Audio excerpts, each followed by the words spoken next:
Okay, so this is the first day that we have this Ninja coffee maker, and we're gonna make some coffee with it and give you a look and feel. First things I like about it, this is not an in-depth review, by the way. First things I like about it, it has the frother over here, and you just push this button. All it does is spin, really. There's nothing that comes out of it. It's just a... Over here you have something really nice also.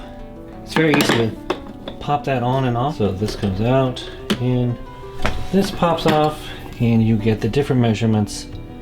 And it tells you on here what you get. This is a pretty good size. One thing I do off the bat really like about this is you can pour water so much easier than my Keurig. One way to do it is just pour it right in here.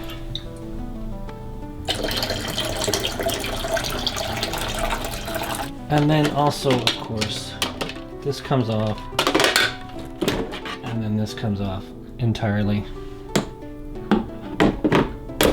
But it's so much easier to do that than the Keurig.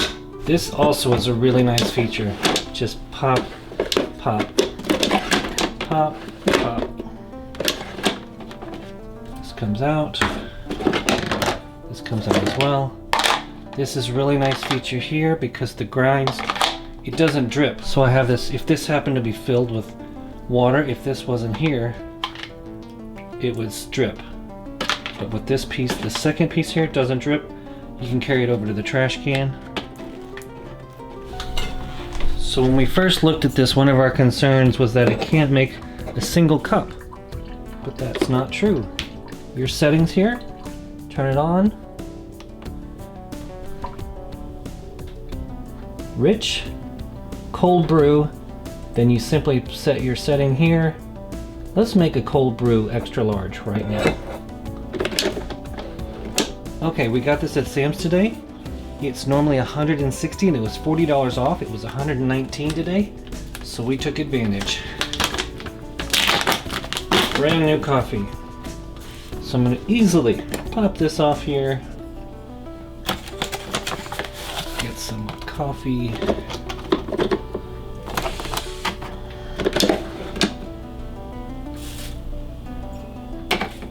So it has the cup size here, extra large.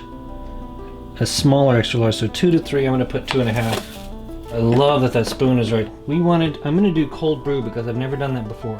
What I think it does is it's just not as hot as normal. It's still hot, of course, but not as hot as normal. So cold brew, extra large, and start.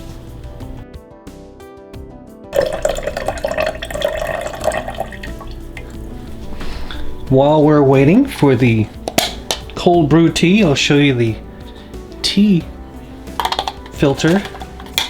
And it has this extra thing here that keeps the water from coming out. And then this little plug filter pretty much goes in the bottom. And looks like that. Looks like we're on our last step here for the cold coffee. To be honest, taking longer than I thought. That's okay, it's just good to be aware of it.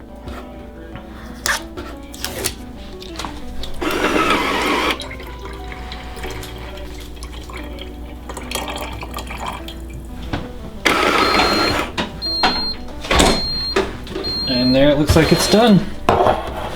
Let's see how much water did it leave in here. No water. It's all done. Let's see how hot this is. I'm gonna see if it's hot.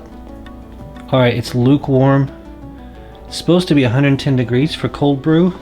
Let's put ice in it. I put ice in it. Now what's good about this is that normally if you take hot coffee and you put ice in it, the ice will melt and then you get watered down coffee. So a cold brew coffee with ice will stay fairly cold, and it's basically brewed hot but not as hot as regular coffee. So what you end up with is it takes longer, but you get iced coffee that's not watered down.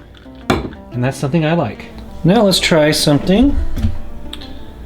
Just keep in mind, I've never in my life done this before.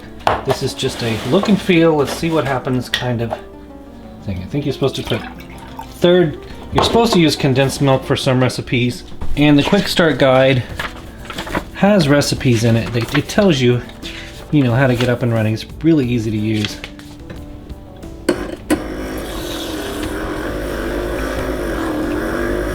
It's basically a mini blender. Wow, look at that.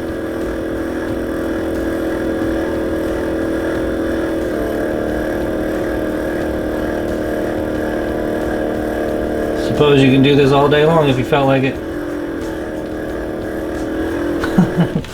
Alright. Pretty cool. I've never done that before. And now we have frothy iced coffee.